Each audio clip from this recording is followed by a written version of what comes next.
This is a new technostructure of exploitation. Growing productivity of labor, constantly augmenting the wealth of commodities and services, intensified, meaningless work and performances, required only for producing and buying the goods and services which were offered, scientific control of consciousness and instincts of man, in short, domination through steered satisfaction and steered aggression.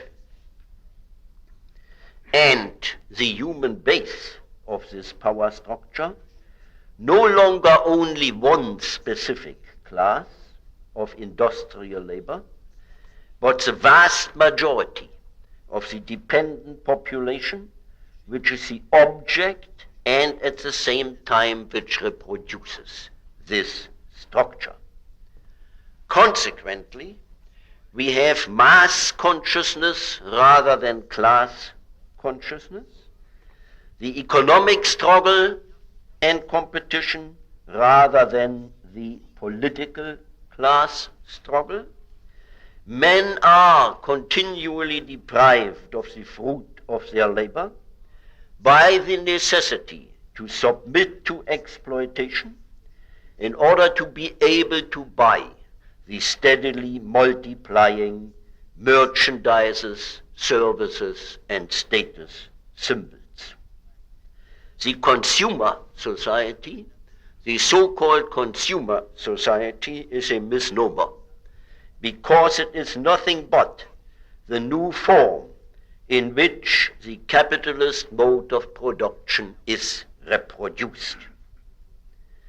Now, is it conceivable at all that this dependent and controlled mass becomes the human base of radical change, that it becomes politically conscious and active? Is there any such prospect?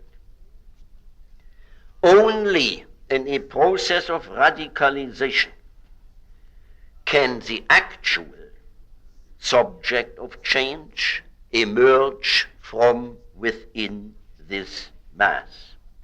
And inasmuch as this subject must be capable of changing the very foundations of society and redirect its mode of production, this subject would still be the working class, but a working class restructured to include the technical and functional intelligentsia, and a living class living way above the level of poverty. This is a new constellation as far as the subject of change is concerned. But if this is the case, we are confronted with a paradox. Namely, under these circumstances, radicalization, radical change, revolution would not be generated primarily by poverty and material want, but by apparently or really non-material needs. And that means the change in the economic and political institutions would be spearheaded, sparked by a non-material, moral, cultural revolution. I believe that this statement today is already a hindsight. However, the cultural revolution, which is indeed going on before our eyes, can fulfill this historical function, namely to spark radical change, only if and when the conservative majority no longer perpetuates itself, only if and when the effective integration of the majority of the population has taken place.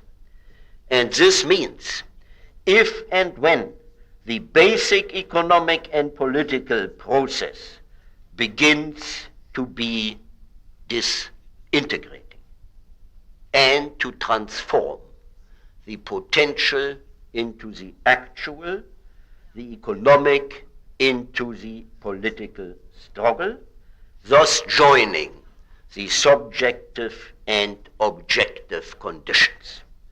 And we have to ask now, does the dynamic of capitalism today make for such a transformation?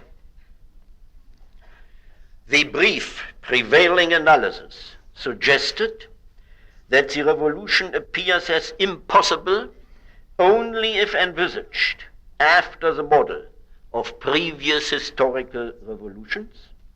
It appears as quite possible if envisaged within the dynamic of contemporary capitalism as a result of the achievements of capitalism. Or, while the basic internal contradictions continue to operate and extend their scope and impact in the international arena, they now assume new forms. Developments which traditionally were minimized as pertaining only to the superstructure of society now affect the very basis of the society, the process of production itself. The consumer society, the result of the very growth of capitalism, threatens to impede the reproduction of capitalism in and by its human base. The blatant contrast between the realistic possibilities of human freedom on the one side and their systematic methodical restriction and suppression on the other, this contrast is ever harder to manage, ever harder to manipulate, ever harder to rationalize, since it is constantly widened by the capitalist mode of production itself. Under these circumstances, we can expect, in fact, I suggest we are already witnessing, the gradual dysfunctioning, malfunctioning of those operational values which are essential to the reproduction of the social system. The loosening of the moral fiber of cohesion, the weakening of work discipline, responsibility, efficiency, the denial of that famous inner worldly asceticism, which indeed was at the very roots of capitalism, the Keynesian revolution with a vengeance, spending rather than saving, which indeed contradicts the very model of classical capitalism, then all sorts of dropouts, withdrawals, dissociation, not only among the rebellious middle-class youth, but also among GIs, among young workers, even among executives and junior executives. In short, a still largely unpolitical, diffuse, non-directed, and yet profound non-identification with the system. This, I suggest, is a reverse, is a soil beneath the noisy, hysterical, well-propagandized identification with the system by the majority, a ground still shifting, still weak, but bound to get larger and stronger, because, and I come back again and again to this point, this rebellion against the behavior patterns required for the capitalist system is not only generated by the system, but also necessitated and constantly promoted by the system as essential for the continued and enlarged realization of capital. How? At the present stage, capitalism creates, alongside the world of alienated labor, misery and repression, which it sustains, a world of ease, comfort, gadgets, enjoyment, even luxury, in which increasing numbers of the people participate, though largely precariously and vicariously, on television, in short holidays, vacations, and so on. And this world, this other very real world, undermines the faith in the necessity, in the continued necessity of alienated labor, of making one's life as a mere means for earning a living.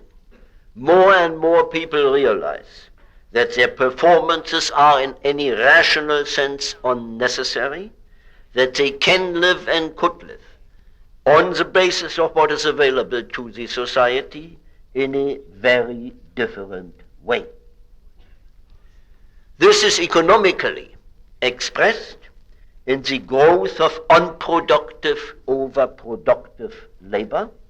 Productive labor here meaning in the classical sense, labor that really produces saleable commodities.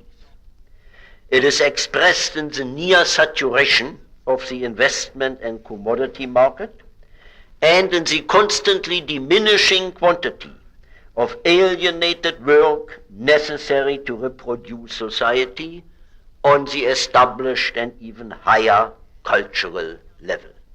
I would like to read you a description of the consumer society with respect to the aspects I have just stressed. It was published in Le Monde on June 2nd, 1970, and I think it is in a very short space, the best one. I quote, "The development of the third sector, that of services, henceforth takes place at an accelerated rhythm. It absorbs growing demand and calls for ever-increasing unproductive investments. The growth of this sector creates a disequilibrium in the balance of forces which up to now have entirely turned on the multiplication of goods and on the profitability of production. It is not a paradox if the producer begins to recede more and more before the consumer, if the will to produce weakens before the impatience of a consumption for which the acquisition of things produced is less important than the enjoyment of things living. The result of the revolt of the young generations against the consumer society, this revolt is nothing else than an intellectual manifestation of the will to go beyond the industrial era, the search for a new profile of society which is placed beyond a society of producers." End quote. In other words, the capitalist mode of production itself undermines, in a new historical form, the performance principle on which this mode of production depends. The consumer society, the gravedigger of capitalism. This would indeed be a new form of capitalist development. Now, to be sure, what I have just tried to explain, much of this is just psychology, just moral, ideological, and what can be more un-Marxist than this emphasis on non-material factors? Well, I would suggest that just as in the work process of society, mental factors increasingly prevail over physical and material ones, so they do in the behavior and actions of the individuals and social groups in their function of shaping this society.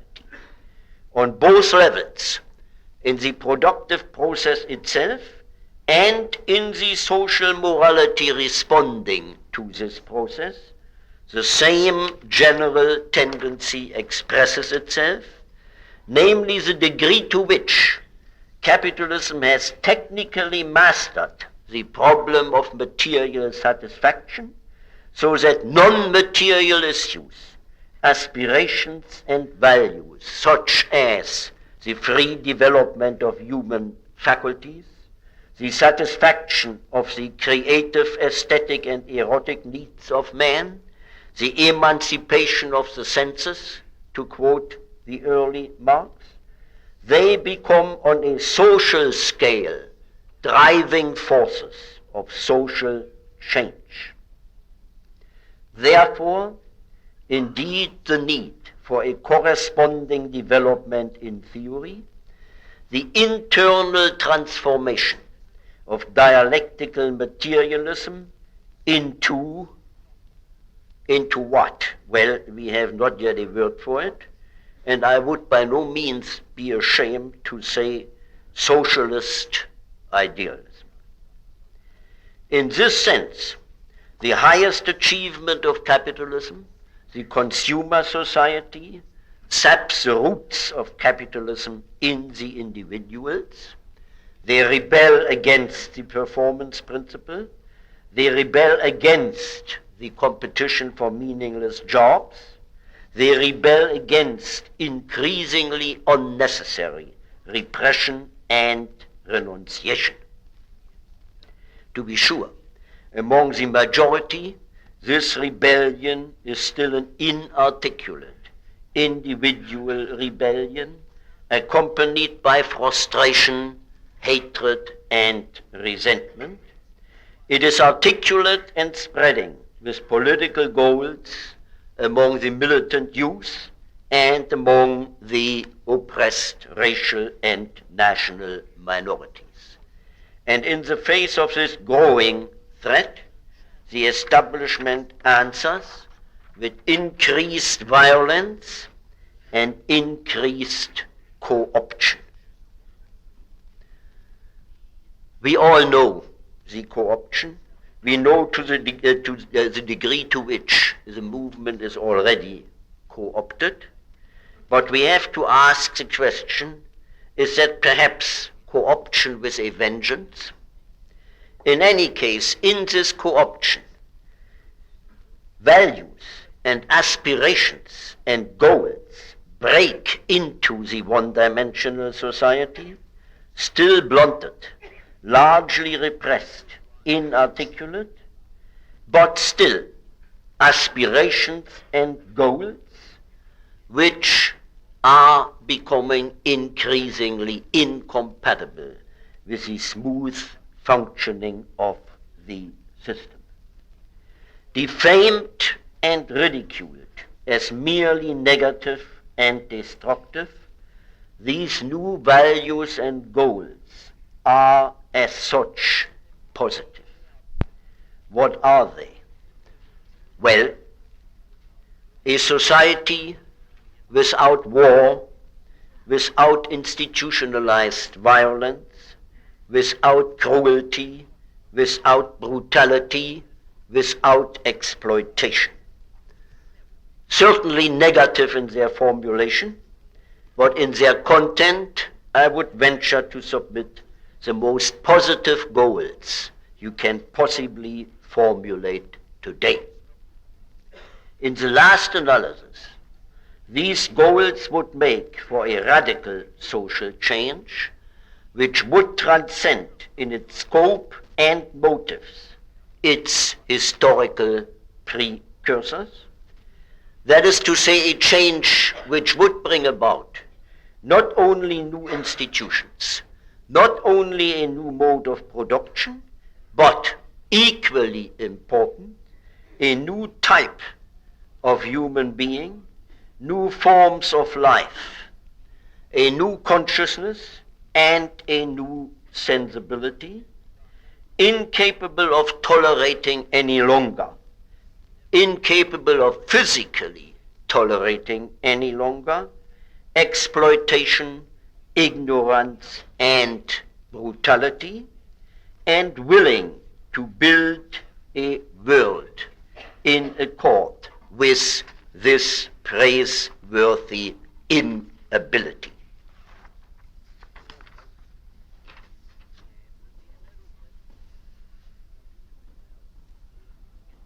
I will conclude by giving my impression of the prospects of this opposition today. I believe that precisely because of the unprecedented scope and depth of the goals, of the unprecedented aspects and dimensions of the human existence that are mobilized here, mind and body, consciousness and unconsciousness, precisely because of this, the opposition is indeed a danger, already a danger to the established society.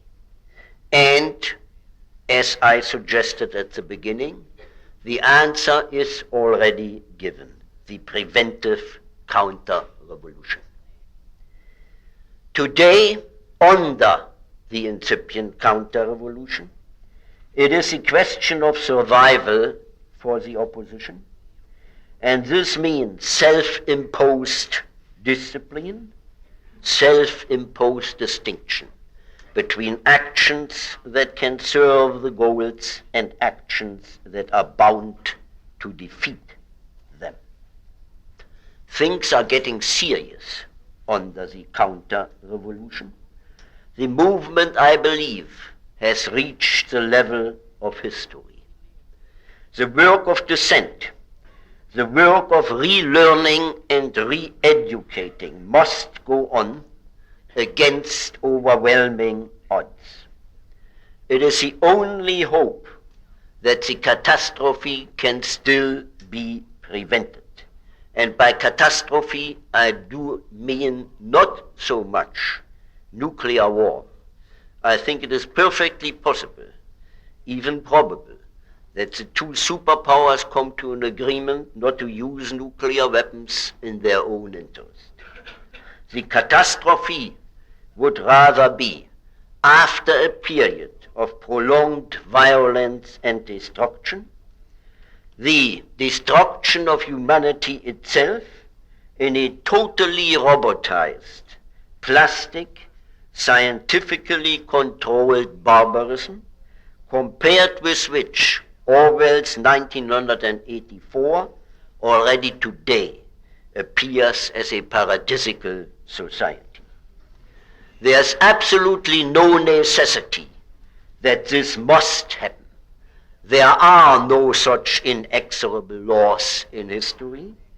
It is still up to our will, to your will and intelligence to prevent the catastrophe.